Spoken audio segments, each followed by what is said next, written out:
ਸ਼ੁਰੂਆਤ ਜਿਹੜੀ ਹਰਜੋਤ ਸਿੰਘ ਜੀ ਆਪਾਂ ਇਸੇ ਹੀ ਖਬਰ ਤੋਂ ਕਰ ਲੈਂਦੇ ਹਾਂ ਜਿਸ ਦਾ ਤੁਸੀਂ ਸ਼ੁਰੂਆਤ 'ਚ ਜ਼ਿਕਰ ਕੀਤਾ ਆ ਵੀ ਕੀ ਸਿਚੁਏਸ਼ਨ ਹੈ ਇਸ ਟਾਈਮ ਇਮੀਗ੍ਰੇਸ਼ਨ ਨੂੰ ਲੈ ਕੇ ਜਿਹੜੀ ਉਹ ਬਣੀ ਪਈ ਆ। ਹੰਡਾਈ ਦੇ ਜਿਹੜੇ ਇੱਕ ਪਲਾਂਟ ਜੋ ਕਿ ਨਿਊਯਾਰਕ ਦੇ ਵਿੱਚ ਪੈਂਦਾ ਆ, ਸੌਰੀ, ਨਿਊਯਾਰਕ ਦਾ ਇੱਕ ਪਲਾਂਟ ਤੇ ਉੱਥੇ ਉਹਨਾਂ ਨੇ ਰੇਟ ਜਿਹੜੀ ਕਮਾਈ ਉਹ ਵੱਖਰੀ ਆ। ਉਹ ਡਿਫਰੈਂਟ ਉਹ ਕੰਪਨੀ ਹੈ, ਇਹ ਡਿਫਰੈਂਟ ਆ। ਜਾਰਜੀਆ ਇਹ ਵਿੱਚ ਹੈ। ਹੰਡਾਈ ਵਾਲੀ ਇੱਕ ਜਿਹੜੀ ਉਹ ਇਹ ਵੱਖਰੀ ਹੈ। ਜਾਰਜੀਆ ਚ ਇਹ ਜਾਰਜੀਆ 'ਚ। ਸੋ ਜਾਰਜੀਆ ਵਾਲੀ ਖਬਰ ਤੋਂ ਸ਼ੁਰੂਆਤ ਕਰਦੇ ਆ।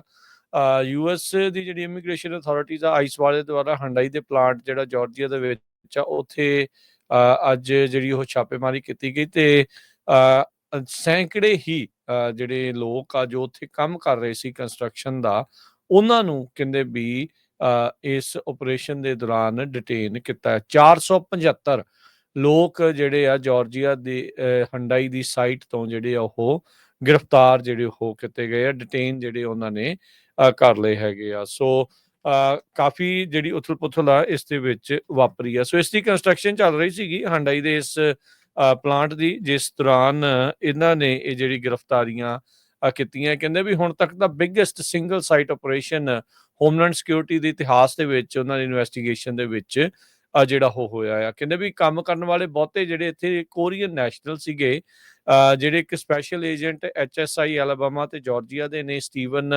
ਸ਼ੈਕਰੈਂਕ, ਉਹਨਾਂ ਨੇ ਜਿਹੜਾ ਉਹ ਦੱਸਿਆ। ਕਹਿੰਦੇ ਵੀ ਅਜੇ ਤੱਕ ਕਿਸੇ ਦੇ ਉੱਤੇ ਕੋਈ ਚਾਰਜ ਜਿਹੜੇ ਉਹ ਫਾਈਲ ਨਹੀਂ ਕੀਤੇ ਗਏ, ਪਰ ਇਹ HSI ਹੋਮਲੈਂਡ ਸਿਕਿਉਰਿਟੀ ਇਨਵੈਸਟੀਗੇਸ਼ਨ ਦੇ ਇਤਿਹਾਸ ਦੇ ਵਿੱਚ ਸਭ ਤੋਂ ਵੱਡੀ ਸਿੰਗਲ ਸਾਈਟ ਆਪਰੇਸ਼ਨ ਜਿਹੜੀ ਉਹ ਰੇਡ ਜਿਹੜੀ ਉਹ ਦੇਖੀ ਗਈ ਆ। ਸੋ 475 ਹੁਣ ਤੱਕ ਜਿਹੜੇ ਉਹ ਦੱਸੇ ਗਏ ਆ। ਸਵਾਨਾ ਤੋਂ 25 ਮੀਲ ਦੂਰ ਜਾਰਜੀਆ ਦੇ ਵਿੱਚ ਐਲਾਬੈਲ ਕਰਕੇ ਜਿਹੜੀ ਇਲਾਕਾ ਆ, ਉਹਦੇ ਵਿੱਚ ਇੱਕ ਕਾਫੀ ਵੱਡੀ ਹੰਡਾਈ ਦੀ ਜਿਹੜੀ ਇੱਕ ਹਿਸਾਬ ਦਾ ਫੈਕਟਰੀ ਜਿਹੜੀ ਉਹ ਬਣ ਰਹੀ ਸੀਗੀ, ਉੱਥੇ ਇਹ ਸਾਰਾ ਕੁਝ ਵਾਪਰਿਆ ਆ।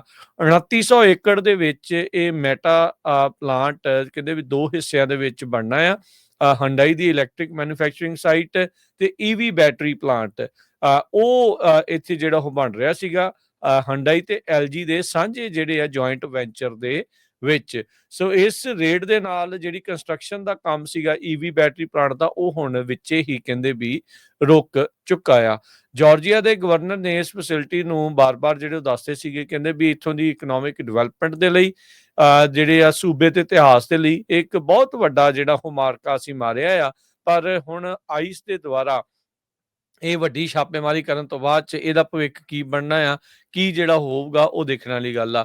ਹੰਡਾਈ ਦੇ ਜਿਹੜੇ ਸਪੋਕਸਪਰਸਨ ਆ ਉਹਨਾਂ ਨੇ ਕਿਹਾ ਵੀ ਹੰਡਾਈ ਜਿਹੜੀ ਆ ਉਹ ਕੋਆਪਰੇਟ ਕਰ ਰਹੀ ਹੈ ਇਸ ਟਾਈਮ ਲਾ ਐਨਫੋਰਸਮੈਂਟ ਦੇ ਨਾਲ, ਤੇ ਕਹਿੰਦੇ ਵੀ ਅਸੀਂ ਜਿੰਨੀਆਂ ਵੀ ਲੇਬਰ ਤੇ ਇਮੀਗ੍ਰੇਸ਼ਨ ਰੈਗੂਲੇਸ਼ਨਸ ਆ ਉਹਨੂੰ ਕਮਿਟਡ ਆ ਤੇ ਉਹਨਾਂ ਨੂੰ ਅਸੀਂ ਜਿਹੜਾ ਉਹ ਮੰਨਾਂਗੇ। ਹੁਣ ਹੰਡਾਈ ਨੂੰ ਆਪ ਤਾਂ ਪਤਾ ਨਹੀਂ ਹੋਣਾ, ਇਹਨਾਂ ਨੇ ਤਾਂ ਆਬਵੀਅਸਲੀ ਕੰਸਟਰਕਸ਼ਨ ਦੇ ਲਈ ਕਿਸੇ ਬੰਦੇ ਕੋਈ ਕੰਪਨੀ ਜਿਹੜੀ ਉਹ ਹਾਇਰ ਕੀਤੀ ਹੋਊਗੀ, ਤੇ ਉਹ ਅੱਗੇ ਕਿਹਨਾਂ ਨੂੰ ਹਾਇਰ ਕਰ ਰਹੀ ਆ ਉਹਦਾ ਤਾਂ ਸ਼ਾਇਦ ਉਹਨਾਂ ਨੂੰ ਇੰਨਾ ਖਿਆਲ ਨਹੀਂ ਹੋਊਗਾ। ਪਰ ਇਹ ਆ ਵੀ ਇੱਕ ਬਹੁਤ ਵੱਡੀ ਹਰਜੋਤ ਸਿੰਘ ਜੀ ਇਹ ਹਿਲਜੁਲ ਦੇਖੀ ਗਈ ਹੈਗੀ ਆ। ਅਮਰੀਕਾ ਦੇ ਇਤਿਹਾਸ ਦੇ ਵਿੱਚ ਸਭ ਤੋਂ ਵੱਡਾ ਇਹ ਇਮੀਗ੍ਰੇਸ਼ਨ ਕਸਟਮ ਐਨਫੋਰਸਮੈਂਟ ਵੱਲੋਂ ਛਾਪਾ ਸੀ, ਜਿਹਦੇ ਨਾਲ 475 ਲੋਕ ਜਿਹੜੇ ਮੋਸਟਲੀ ਸਾਊਥ ਕੋਰੀਅਨ ਮੂਲ ਦੇ ਆ, ਉਹਨਾਂ ਨੂੰ ਅਰੈਸਟ ਕੀਤਾ ਗਿਆ ਇਸ ਕੰਸਟਰਕਸ਼ਨ ਸਾਈਟ ਤੋਂ। ਤੇ ਸਾਰੇ ਹੀ ਕਹਿੰਦੇ ਸਾਊਥ ਕੋਰੀਆ ਦੇ ਰਹਿਣ ਵਾਲੇ ਲੋਕ ਆ। ਉਹ ਕਿੱਦਾਂ ਉਹ ਇੱਥੇ ਪਹੁੰਚੇ, ਕਿੱਦਾਂ ਉਹਨਾਂ ਨੂੰ ਜੌਬ ਮਿਲੀ, ਇਹਦੇ ਬਾਰੇ ਹਜੇ ਪਤਾ ਨਹੀਂ। ਪਰ ਪਿਛਲੇ ਦਿਨਾਂ ਦੇ ਵਿੱਚ ਜਾਰਜੀਆ ਦੇ ਜਿਹੜੇ ਗਵਰਨਰ ਆ, ਉਹਨਾਂ ਨੇ ਇਸ ਜਿਹੜਾ ਨਵਾਂ ਪਲਾਂਟ LG ਐਨਰਜੀ ਸੋਲਿਊਸ਼ਨਸ, ਜੋ ਹੰਡਾਈ ਮੋਟਰਸ ਦੇ ਨਾਲ ਕੋ-ਓਨਰ ਹੈਗੇ ਆ, ਉਹਦੇ ਬਾਰੇ ਬਹੁਤ ਜ਼ਿਆਦਾ ਡਿਸਕਸ ਕੀਤਾ ਸੀ ਵੀ ਐਡਾ ਵੱਡਾ ਪਲਾਂਟ ਜਿਹੜਾ ਸਾਡੇ ਇੱਥੇ ਆ ਰਿਹਾ ਹੈਗਾ। ਸਾਊਥ ਕੋਰੀਆ ਦੇ ਪ੍ਰੈਜ਼ੀਡੈਂਟ ਨੇ ਲੀ ਜਾਏ ਮਿਉਂਗ ਜੋ ਹੈਗੇ ਆ, ਉਹਨਾਂ ਨੇ $150 ਬਿਲੀਅਨ ਪਲੈਜ ਕੀਤਾ ਸੀ ਟਰੰਪ ਉਹਨਾਂ ਦੇ ਕੋਲ ਵੀ ਅਸੀਂ ਅਮਰੀਕਾ 'ਚ ਇਨਵੈਸਟ ਕਰਨ ਜਾ ਰਹੇ ਹਾਂ।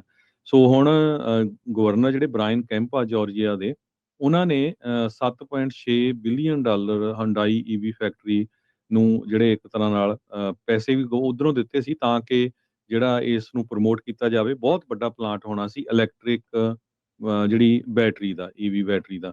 ਜੀ। ਸੋ ਉੱਥੇ ਇਹ ਵੱਡਾ ਜਿਹੜਾ ਛਾਪਾ ਪਿਆ ਹੈਗਾ।